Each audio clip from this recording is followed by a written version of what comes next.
Hello বন্ধুরা, আজকের ক্লাসে পিএসসির মিসলেনিয়াসের যে প্রিভিয়াস ইয়ার কোশ্চেন করাচ্ছিলাম আজকে তার 2003 সালের কোশ্চেনটা আমরা সলভ করব। এর আগে 2002 সালেরটা অলরেডি আমরা করে নিয়েছি। আজকে 2003 সালে পিএসসির মিসলেনিয়াস প্রিলিমস এক্সামে যে সমস্ত প্রশ্ন এসেছিল তাদের আমরা টপিক ওয়াইজ আলোচনা করছি। তো অবশ্যই ক্লাসটা দেখতে থাকো, যদি ভালো লাগে তো অবশ্যই কিন্তু পাশে থেকো, ঠিক আছে? দেখো, ইতিহাস থেকে তানসেনের আসল নাম কি? রামতনু পাণ্ডে। বুদ্ধচরিত কার রচনা? অশ্ব ঘোষের রচনা হচ্ছে বুদ্ধচরিত। সিন্ধু সভ্যতা কোন যুগের অন্তর্ভুক্ত ছিল? তো তাম্র যুগের। এলাহাবাদ প্রশস্তি কার লেখা? হরি সেনের লেখা। হিন্দু পাতশাহী এর আদর্শ কে প্রচার করতেন? প্রথম বাজিরাও। কুতুব মিনারের নির্মাণ কার্য কে শেষ করেন? ইলতুৎমিশ। দিল্লির কোন সুলতান প্রথম জিজিয়া কর প্রবর্তন করেছিলেন? ফিরোজ তুগলক বা ফিরোজ শাহ তুগলক। কুবলিয়ত ও পাট্টা কে চালু করেন? শের শাহ। লখনৌয়ের নবাব ওয়াজেদ আলী শাহ কোন নাটকটি রচনা এবং অভিনয় করেন? সেটা হচ্ছে সর্বঞ্চ দুপোলা কুবারঞ্চি। ঠিক আছে, এগুলো পড়বে। নেক্সট দেখো, ইন্ডিয়ান জিওগ্রাফি থেকে কি কি কোশ্চেন এসেছিল। তোমাদের জন্য ওয়ান লাইনার ফর্মেটে সাজিয়েছি যাতে করে তোমাদের সময়টা খুব কম নষ্ট হয়, ঠিক আছে? ভূগোল থেকে দেখো, ভারতের কোন প্রদেশে তপশিলি উপজাতির শতকরার হার সব থেকে বেশি? সেটা হচ্ছে মিজোরাম। বর্তমানে কারেন্ট অ্যাফেয়ার্সে তোমরা এটা আপডেট করে নিবে যে 2011 অনুযায়ী কত আছে।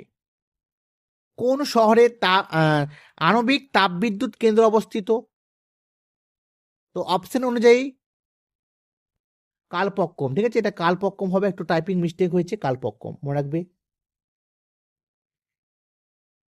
কোনটি ভারতের 3টি প্রধান নদীর উৎপত্তিস্থল?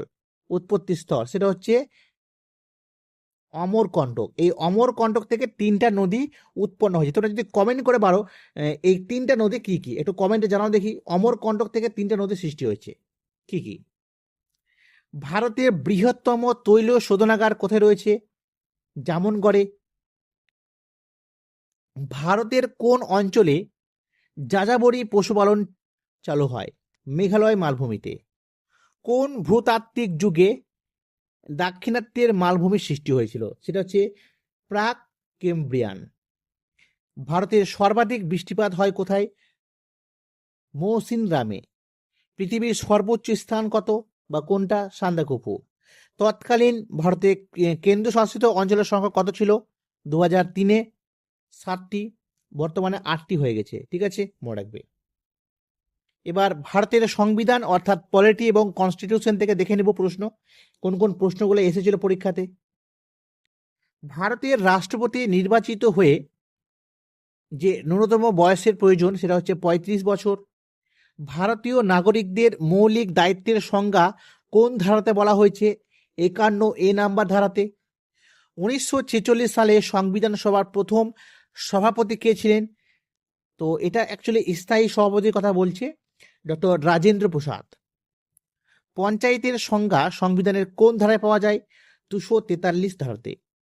সুপ্রিম কোর্ট গঠিত হওয়া একজন প্রধান বিচারপতি এবং অনধিক কতজন বিচারপতি নিয়ে গঠিত হয়? তো সেটা হচ্ছে 25 জন। অভ্যন্তরীণ গণ্ডগোল থেকে রাজ্যকে রক্ষা করার যে দায়িত্ব কেন্দ্রের উপর থাকে সেটা 355 ধারায় উল্লেখ রয়েছে। অর্থনীতি থেকে 2003 সালে একটি মাত্র ইকোনমিক্সের কোশ্চেন এসেছিল, তাও আবার কারেন্ট অ্যাফেয়ার্স থেকে। মোটামুটি হিসেব অনুযায়ী ভারত থেকে প্রত্যক্ষ করদাতার আনুপাতিক সংখ্যা কত? তো তোমরা যদি এটা জানতে চাও তো অবশ্যই বর্তমানে গুগল করে নাও, ঠিক আছে? একটু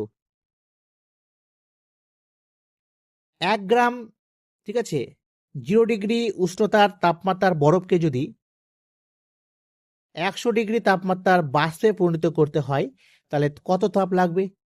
সেটা হচ্ছে অপশন অনুযায়ী 716 ক্যালোরি, ঠিক আছে। আর অ্যাকচুয়ালি তাত্ত্বিকভাবে যদি হিসাব করো তাহলে দেখবে 720 মতন লাগবে। তো অ্যাকচুয়ালি এগুলো ম্যাথের কোশ্চেন, সেই সময় আসতো, এখন আর এরকম ম্যাথ আর আসে না, এখন রেলের পরীক্ষাতে আসে। আহিত দুটি বস্তুকে পরিবাহী তার দিয়ে যুক্ত করলে তড়িৎ প্রবাহ হবে না। কখন হবে না? যদি বিভব সমান হয় তাহলে কিন্তু হবে না। নিউটনের দ্বিতীয় সূত্র থেকে কোনটির পরিমাপ জানা যায়? বলের পরিমাপ জানা যায়। তারপর দেখো অ্যাভোগাদ্রো সংখ্যার মান কত?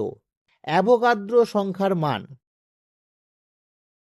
তো মনে রাখবে অ্যাভোগাদ্রো সংখ্যার মান যে রয়েছে সেটা হচ্ছে 6.022 ইন্টু 10⁻23।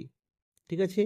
আর এসটিপিতে যে কোনো গ্যাসের মধ্যে যে অণুর সংখ্যা হচ্ছে এই অ্যাভোগাদ্রো সংখ্যক, অর্থাৎ 6.022 ইন্টু 10⁻23। আর এই অণুর মধ্যে যে পরিমাণ পদার্থ থাকে তাদের টোটাল আয়তন সবসময় 22.4 লিটার হবে। শব্দের কোন বৈশিষ্ট্য বায়ুর তাপমাত্রার পরিবর্তনে পরিবর্তিত হয়? সেটা হচ্ছে তরঙ্গ দৈর্ঘ্য। কোন তাপমাত্রার মান ফারেনহাইট এবং সেলসিয়াস স্কেলে সমান? সেটা হচ্ছে -40। অভ্যন্তরীণ পূর্ণ প্রতিফলন দেখা সম্ভব যদি আলো প্রতিষ্ঠিত হয় কাঁচ থেকে জলে। রসায়ন অর্থাৎ কেমিস্ট্রি থেকে যে কোশ্চেনগুলো এসেছিল, পরমাণুতে দুটি ইলেকট্রন 4টি কোয়ান্টাম সংখ্যার মান অভিন্ন হতে পারে না। পরমাণুতে দুটি ইলেকট্রনের মধ্যে 4টি কোয়ান্টাম সংখ্যার মান অভিন্ন হতে পারে না। এটা কোন নীতিতে বলা হয়েছে? এটা বলা হয়েছে পাউলির অপবর্জন নীতিতে। তেজস্ক্রিয়তা আবিষ্কার করেন কে? Henry Becquerel. ঠিক আছে।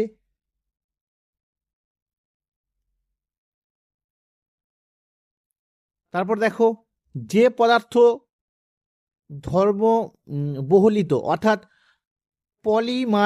পলিমারাইজড সেটা হচ্ছে নাইলন। কার্বলিক অ্যাসিডের রাসায়নিক নাম হচ্ছে ফেনল। আচ্ছা, একটা সারণী ছিল, একটা টেবিল ছিল ডান আর বাম, তো যাই হোক ওটা এখানে মিস্টেক হয়ে গেছে, উঠেনি। তো আমি এই ভিডিওর কমেন্টে এই কোশ্চেনটা তোমাদের দিয়ে দিব, তোমরা একবার দেখে নাও, অ্যান্সারটা করা রয়েছে তুমি, ঠিক আছে, তোমরা একটু দেখে নিও।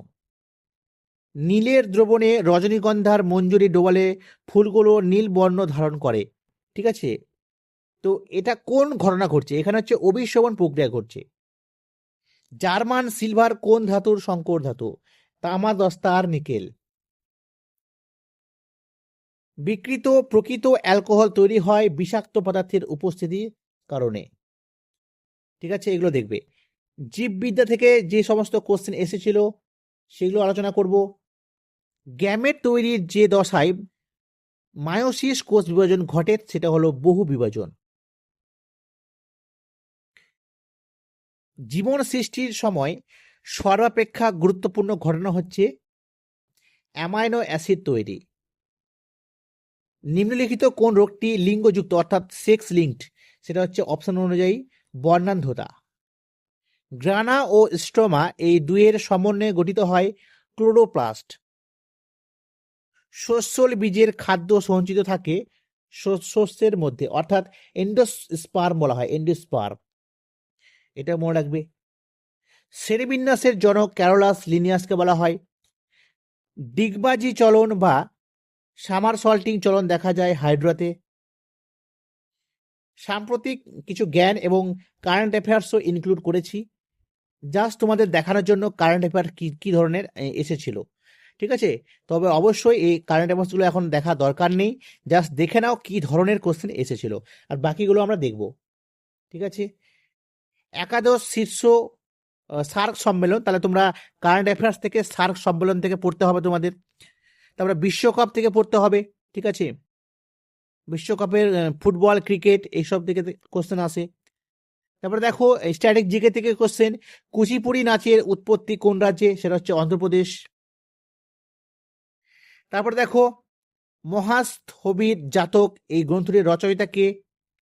প্রেমাঙ্কুর আতর্থী। যদিও এটা কারেন্ট অ্যাফেয়ার্সে, তৎকালীন কারেন্ট অ্যাফেয়ার্সের কোশ্চেন, দরকার নেই। ঠিক আছে। ঢাকায় ত্রিদেশীয় টুর্নামেন্টে ভারতীয় দলের সহ অধিনায়ক কে ছিলেন? বীরেন্দ্র সেহবাগ। দরকার নেই এগুলো দেখার। ওস্তাদ বড় গোলাম আলী খান, ঠিক আছে, কোন ঘরানার প্রতিনিধি ছিলেন? পাতিয়ালা ঘরানা। এটা পড়তে হবে, স্ট্যাটিক জিকে ইম্পর্টেন্ট। ঠিক আছে।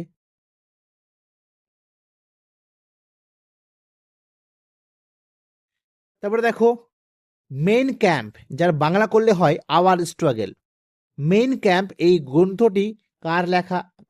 এটা হচ্ছে অ্যাডলফ হিটলারের একটি আত্মজীবনীমূলক বই।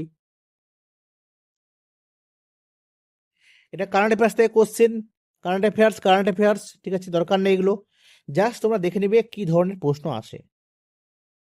প্রথম প্রবাসী ভারতীয় সম্মেলন কোথায় অনুষ্ঠিত হয়? ইম্পর্টেন্ট, 2003-এ 9 জানুয়ারি প্রথম চালু হয় এটা। তারপর দেখো, গি দা মোপাসা একজন বিখ্যাত ছোট গল্পকার, ঠিক আছে। নেক্সট দেখো, সামরিক সরঞ্জাম দুর্নীতি তদন্তে, এগুলো হচ্ছে কারেন্ট অ্যাফেয়ার্স, দরকার নেই, ঠিক আছে। সামাজিক সেবিকা মেধা পাটেকর আন্দোলনের সময় কোথায় গিয়েছিলেন? জম্মুদ্বীপে। সাজবাতির রূপকথা, ইম্পর্টেন্ট, এটা চলচ্চিত্রের পরিচালক কে ছিলেন? অঞ্জন দাস, ঠিক আছে। এটা মনে হচ্ছে এটা ভুল হয়েছে, সরি, এটা অঞ্জন দাস, টাইপিং মিস্টেক রয়েছে, এটা অঞ্জন দত্ত হবে, ঠিক আছে, অঞ্জন দত্তের, ঠিক আছে, সাজবাতির রূপকথা। নেক্সট দেখো, দি লাস্ট অফ দি মোহিনস্কাম, এটা জেমস ফেলিমোর কুপারের লেখা, বিদেশি সাহিত্য থেকে question. The last of the Mohicans, এটা James Fenimore Cooper. Carl Lewis, এটা ছিলেন একজন অ্যাথলিট। তারপর দেখো, বরিস পস্তেয়ারনায়ের ডক্টর জিভাগো প্রথম প্রকাশিত হয় কবে? মানে কোথায় হয়? ইটালিতে। দেখছো, মানে একটা জিনিস তোমাদের খেয়াল করতে হবে, বিদেশি সাহিত্যতে কিন্তু কিছু অড টাইপের কোশ্চেন আসে, ঠিক আছে। তো অবশ্যই তোমাদের আমি করাবো, হ্যাঁ, হয়তো কালকে তোমরা সেটা ক্লাস পাবে, তো অবশ্যই সেগুলো কিন্তু একটু জোর দিতে হবে। রবীন্দ্রনাথ ঠাকুরের গীতাঞ্জলির ইংরেজি অনুবাদ প্রথম প্রকাশিত হয় 1912-তে। কালকুট কার ছদ্মনাম? সমরেশ বসু। কোন আঞ্চলিক নাটক সৃষ্টির কারণে একজন পুরোহিত সমাজচ্যুত হন? সেটা হচ্ছে তামাশা। তারপরে এটা কারেন্ট অ্যাফেয়ার্সের কোশ্চেন, প্রয়োজন নেই। নেক্সট দেখো, ভক্তিগীতি সুফিয়ানা কলাম, এই গানটি মূলত কোন ভাষাতে গাওয়া হয়? কাশ্মীরি ভাষাতে। তারপরে দেখো, অস্কার লাইফ টাইম থেকে প্রশ্ন আসছে, কারেন্ট অ্যাফেয়ার্স। গোল্ডেন গ্লোব বিজয়ী চলচ্চিত্র পুরস্কার। তারপরে তৎকালীন তেহরিক ই ইনসাফ পার্টির প্রতিষ্ঠাতা ইমরান খান, ঠিক আছে। তোমাদের জাস্ট একটা জিনিস দেখানোর জন্য কারেন্ট অ্যাফেয়ার্সগুলোকে ইনক্লুড করেছি যে কোশ্চেন কি ধরনের এসেছিল, ঠিক আছে। তাছাড়া কারেন্ট অ্যাফেয়ার্সগুলো করা দরকার নেই, বাকিগুলো তোমরা দেখবে, static GK, Indian history, geography, polity, economics, ঠিক আছে। তার সাথে সায়েন্সের 3টে পার্ট রয়েছে, ফিজিক্স, কেমিস্ট্রি অ্যান্ড বায়োলজি, সেগুলো দেখবে, ঠিক আছে। তো এই ছিল আমাদের 2003 সালের পিএসসির মিসলিনিয়াসের প্রিভিয়াস ইয়ারের কোশ্চেন্স অনলাইনের ফরম্যাটে। তো কেমন লাগলো অবশ্যই কমেন্টে জানাও, যদি একটুকু হেল্পফুল বলে মনে হয় তো, ঠিক আছে। সকলে ভালো থেকো। নেক্সট দিন আবারও আমরা 2004 সালের প্রিভিয়াস ইয়ার কোশ্চেন নিয়ে আসবো, ঠিক আছে। ভালো থেকো, থ্যাংক ইউ।